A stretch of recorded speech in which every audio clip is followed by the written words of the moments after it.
নাক ডেকে ঘুমোচ্ছে। রামরতন বাবু এসে ডাকলেন, এই যে শুনছেন, কেউ আছেন? কিছুক্ষণ পরে ডাকাতের মনে হলো যে আমার বাড়িতে ভুল করে কুকুর বিড়াল আসে না, আর মানুষের কণ্ঠস্বর শুনতে পাচ্ছে। দরজাটা খুলে বললেন, এই যে কোথায় যাবেন আপনি? হ্যাঁ যে বাবা, আমি তোমার কাছে এসেছি। ও আমার কাছে? আমার কাছে কেন বাবা? আমাকে একটু জল দাও বাবা। ও আমার কাছে কি আপনি জল চাইতে এসেছেন? আগে না বাবা, গলাটা শুকিয়ে গেছে। ও দাঁড়ান দাঁড়ান, এই বলে ঘটিতে করে জল এনে দিয়েছে। রামরতন বাবু খেয়ে বলছে, বাবা আমার মেয়ের বিয়ের জন্য এসেছি। ও বলতে হবে না, বুঝতে পেরে গেছি। তুমি তোমার মেয়ের বিয়ে দেবে, তাই আমার কাছে এসেছো টাকা পয়সা চাইতে, তাই তো? না বাবা, আমি টাকা পয়সা চাইতে আসিনি। না না, বুঝতে পেরেছি, তুমি টাকা পয়সা চাইতে এসেছো। আজকে আমার কাছে নেই, কিন্তু আজকে রাত্রে চুরি করে কালকে সকালে দিয়ে দেবে। আগে না বাবা, আমি টাকা পয়সার জন্য আসি। ও টাকা পয়সার জন্য আসুনি? ও বুঝতে পেরেছি, তুমি তাহলে গয়নার জন্য এসেছো, তাই তো? আজকে আমার কাছে নেই, আজকে রাত্রে চুরি করে কালকে সকালে দিয়ে দেবে। বাবা আমি গয়নার জন্যও আসিনি। যা বাবা, টাকা পয়সা নয়, গয়না নয়, তুমি কি আমার কাছে শাড়ি চাইতে এসেছো? আমি কি শাড়ি বলবো? তখন বলছে, বাবা আমার কথাটা একটু শোনো বাবা। হ্যাঁ তাড়াতাড়ি বলো, তাড়াতাড়ি বলো, আমাকে ঘুমোতে, সন্ধ্যেবেলায় আবার আমি চুরি করতে যাবো। বাবা আমার মেয়েকে তোমাকেই বিয়ে করতে হবে। তোমার মেয়েকে আমাকে বিয়ে করতে হবে? আগে হ্যাঁ বাবা। ডাকাত মনে মনে ভাবছে, অভাবটা তো খারাপ নয়, কারণ আমাকেই রান্না করতে হয়, বাসন মাজতে হয়, কাপড় কাচতে হয়। আমি যদি বিয়ে করি, আমার স্ত্রী আমার জন্য রান্না করে দেবে, বাসন মাজবে, কাপড় কাচবে। তা ঠিক আছে, তোমার মেয়েকে বিয়ে করতে হবে, এই তো? কবে বিয়ে করতে হবে? হ্যাঁ আগে বাবা কালকেই। ঠিক আছে, তোমার মেয়েকে কালকে আমি বিয়ে করবো, কিন্তু শোনো, ওই বিয়ে করতে কিন্তু আমি যেতে পারবো না। আগে কেন বাবা? মাথা খারাপ? আমি হয়তো বিয়ে করতে যাব, আর তুমি ওদিকে পুলিশ বাবাজিকে ডেকে রাখবে না, তার কি গ্যারেন্টি আছে? আচ্ছা আচ্ছা ঠিক আছে বাবা, ঠিক আছে ঠিক আছে। এই বলে রামরতন বাবু সারা গ্রামে খবর দিলেন যে ডাকাত হরিদাসের সাথে তার মেয়ের বিয়ে হবে। গ্রামবাসী যে যেমন পারলো সাহায্য দিল। মাধবীর বিয়ে আজ ঢাক বাজে, সানাই বাজে, বাজিছে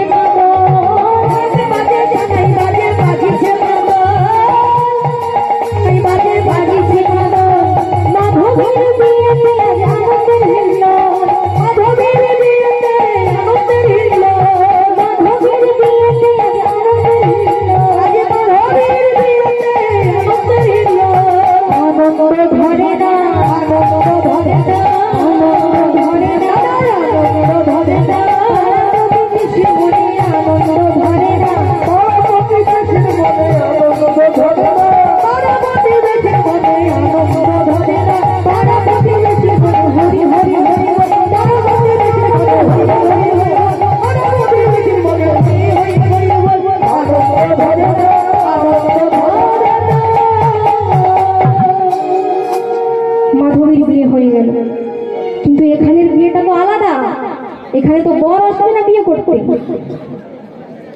তাই পরের দিন সকালবেলা বাবা রামরতন শর্মা মেয়েকে নিয়ে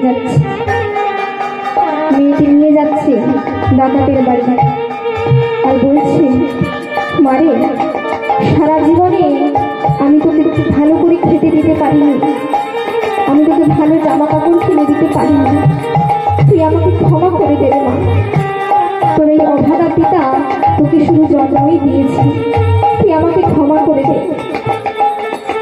মেয়ে বলছে, বাবা তুমি অমন করে বলো না বাবা, সব সবই আমার নিয়তি, কিন্তু তুমি আমাকে আশীর্বাদ করো বাবা, আমার যেই স্বামীকে সবাই ডাকাত হরিদাস বলে, সেই স্বামী যেন একদিন হরি বলে ডাকতে পারে, হরি বলে ডাকতে পারে, হরি বলে ডাকতে পারে, হরি বলে ডাকতে পারে, ওগো আশীর্বাদ করো আমারে, হরি বলে ডাকতে পারে, এই আশীর্বাদ করো আমারে, হরি বলে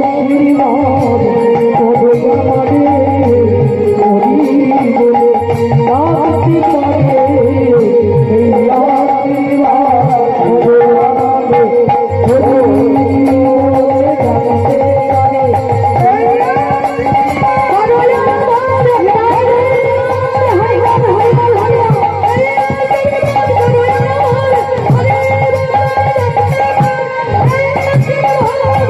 আমারে, হরি বলে ডাকতে পারে,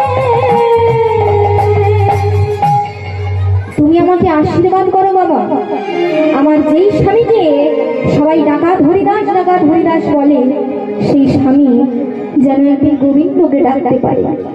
এই বলে যেই মাধবী চলে যাচ্ছে, পিছন থেকে বাবা বলছি, দাঁড়াবি মা, আমি তোকে সারা জীবন কিছু দিতে পারি না ঠিকই, কিন্তু আজকে আমি আমার জীবনের জীবন, আমার সর্বস্ব ধন, আমার গিরিধারী গোপালকে তোর হাতে তুলে দেব।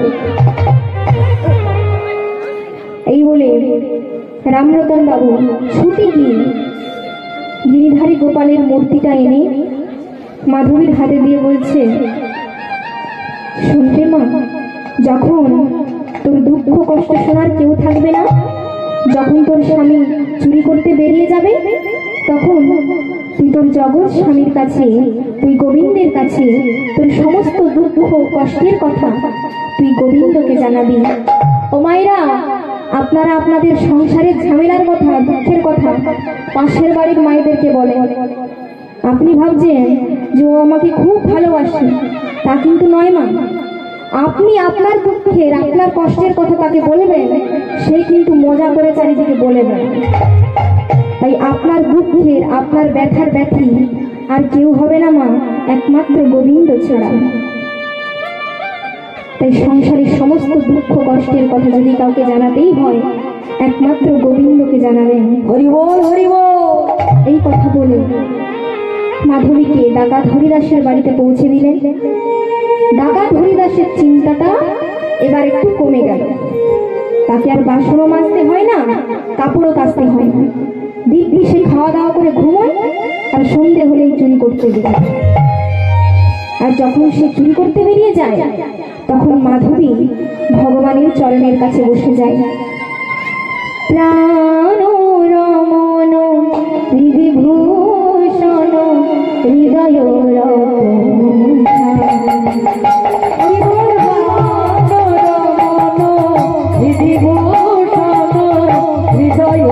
Oh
দাও ঠাকুর। কিন্তু মাগো, আপনি ইচ্ছায় যে কোটি বাঞ্ছা করে, আর কৃষ্ণ ইচ্ছা না হইলে বাঞ্ছা নাহি করে। ও মা, মাধবী তো প্রতিদিন ভগবানের কাছে কেঁদে কেঁদে বলে যে তুমি আমার স্বামীর চরিত্র পরিবর্তন করে দাও। কিন্তু সত্যিই কি ডাকাত হরিদাসের চরিত্রে কোনো পরিবর্তন হলো? 3 বছর বিয়ে হয়ে গেল, কিন্তু চরিত্রের কোনো পরিবর্তন নেই। সে আরো বেশি করে চুরি করছে। গ্রামবাসী অতিষ্ঠ হয়ে দেখলো, কি আমরা ভেবেছিলাম যে বিয়ে দিলে হয়তো ওর চরিত্রের পরিবর্তন হবে, কিন্তু কই, তার তো চরিত্রের কোনো পরিবর্তন নেই। সে তো আরো বেশি করে চুরি করছে।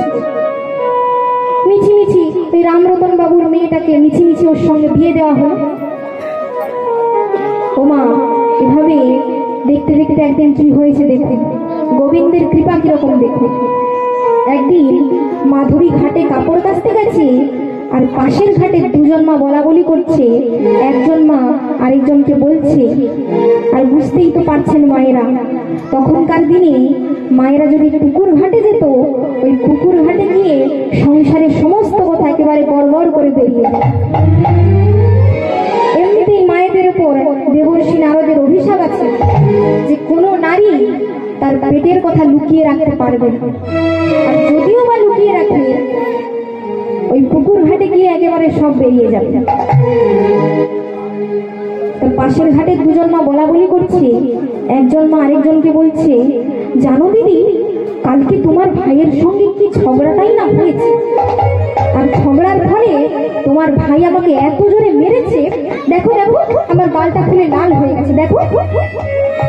তখন অন্যজন বলছে, এই সংসারের ঝামেলার কথা বাইরে বলছিস কেন রে? জানিস না সংসারের ঝামেলার কথা বাইরে বলতে নেই? তোর দাদা যে আমাকে জুতো মেরেছে, আমি কি আজ পর্যন্ত কাউকে বলেছি? দেখেছেন, এরকমই হয়। পাশের ঘাটে দুজন মা বলা বলি করছে।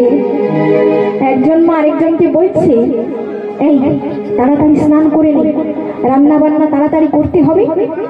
তখন অন্যজন বলছে, কেন গো দিদি, কেন গো, এত তাড়াহুড়ো কেন গো? তখন বলছে, জানিস না ওই শিবালয় মন্দিরে আজ থেকে 7 দিন ভাগবত পাঠ হবে। তা ভেবেছি যে 7 দিন একটু হরিনাম শুনতে যাবে, তুই যাবি না? তখন বলছে, আর বলতে দিদি, তুমি যাবে, আমার জন্য জায়গাটা রেখে দিবি, আমিও যাবো কীর্তন শুনতে। এই কথাটা মাধবী শুনতে পেয়ে গেছে। মাধবী মনে মনে ভাবছে যে আমার যখন বিয়ে হয়নি আমিও যেতাম কত কীর্তন শুনতে, কিন্তু 3 বছর বিয়ে হয়ে গেল, আমি কোনো কীর্তন শুনতে পাই না, ভাগবত শুনতে পাই না। আমিও যাই, রান্না বান্না তাড়াতাড়ি করে, স্বামী যখন চুরি করতে বেরিয়ে যাবে তখন আমিও যাব কীর্তন শুনতে। তাই রান্না বান্না তাড়াতাড়ি করে দুপুর বেলায় স্বামী শুয়েছে, স্বামীর চরণ সেবা করতে করতে বলছে, স্বামী একটা কথা বলবো? ডাকাত হরিদাস বলছে, হ্যাঁ বলো, কি হয়েছে? স্বামী, ওই শিবালয় মন্দিরে না আজ থেকে 7 দিন ভাগবত পাঠ হবে। তা আপনি যখন চুরি করতে বেরিয়ে যাবে, আমি তো একা থাকি, তাই আমি ভাবছি যে ওই শিবালয় মন্দিরে যদি আমি একটু ভাগবত শুনতে যাই। আর যে এই কথা বলেছে, ডাকাত হরিদাস শুয়েছিল, উঠে বসে গালে একটা ঠাস করে চলে। কি, তুই ভাগবত শুনতে যাই? তোর তো সাহস কম না, তুই ডাকাতের স্ত্রী হয়ে তুই ভাগবত শুনতে যাবি, তোর এত বড় সাহস? তুই যদি টিভিতে সিরিয়াল দেখতি আমি তোকে কিচ্ছু বলতাম না, আর তুই ভাগবত শুনতে যাবি, তোর এত বড় সাহস? মাধবী গালে হাত বোলাচ্ছে আর মনে মনে ভাবছে, স্বামী আপনি আমাকে যতই মারুন, আজকে না হয় আমি যেতে পারলাম না, কিন্তু এই 7 দিনের মধ্যে একটা দিন হলেও আমি তো যাব, আর আপনাকেও নিয়ে যাব। এটাই হচ্ছে স্ত্রীর লক্ষ্য। একজন স্ত্রীর চেষ্টাতে তার দুরাচারী স্বামী, তার আসামি স্বামী ভক্ত হয়ে যেতে পারে। এমন অনেক এক্সাম্পল আপনারা দেখেছেন এবং ভবিষ্যতে দেখতেও পাবেন। স্বামী দুরাচারী, স্বামী অধার্মিক, স্ত্রী যদি ভক্তিমতী হয়, স্ত্রী যদি ধর্মপরায়ণা হয়, তাহলে স্ত্রী তার স্বামীকে ভক্তির রাস্তায় নিয়ে আসতে পারে। কিন্তু স্বামী ভক্ত, স্ত্রী যদি নাস্তিক হয়, তাহলে স্বামীর কিন্তু ক্ষমতা নেই মা সেই স্ত্রীকে ভক্তির রাস্তায় নিয়ে আসা। মাধবী ভাবছে দেখতে দেখতে আজকে 6 দিন হয়ে গেল, আজকে শেষ দিন, আজকে যেভাবেই হোক আমাকে কীর্তন শুনতে তো যেতেই হবে, আর আমার স্বামীকেও নিয়ে যেতে হবে। তাই দুপুরবেলা আবার খাওয়া দাওয়া করে শুয়েছে। মাধবী স্বামীর চরণ সেবা করতে করতে বলছে, স্বামী একটা কথা বলবো? হ্যাঁ বলো, বলি হয়েছে। স্বামী আমি বলবো, কিন্তু আপনি যদি আমাকে আগে চরটা মেরে নেন। ডাকাত হরিদাস বলল, মানে? না না, আমি বলার পরে তো আপনি মারবেন, তাই বলছি অ্যাডভান্স যদি আমাকে চরটা মেরে নেন। ডাকাত বলছে, আমার সাথে ইয়ার্কি হচ্ছে? বল কি বলতে চাইছিস? স্বামী আসলে এমনি বলছি আর কি, আসলে আজকে না ওই শিবালয় মন্দিরে ভাগবত শেষ দিন। স্বামী আজকে কি আমি যাব? আর যেই বলেছি ডাকাত হরিদাস বলছে, তোর কি আবার মার খাওয়ার ইচ্ছে হয়েছে? তুই আবার একই কথা বলছিস, আবার সেই ভগবানের কথা, আবার ভাগবতের কথা। আর এই বলে ডাকাত হরিদাস উঠে বসে যেই মারতে যাবে, যেই মারতে গেছে, অমনি মাধবী হাতটা ধরে নিয়েছে আর বলছে,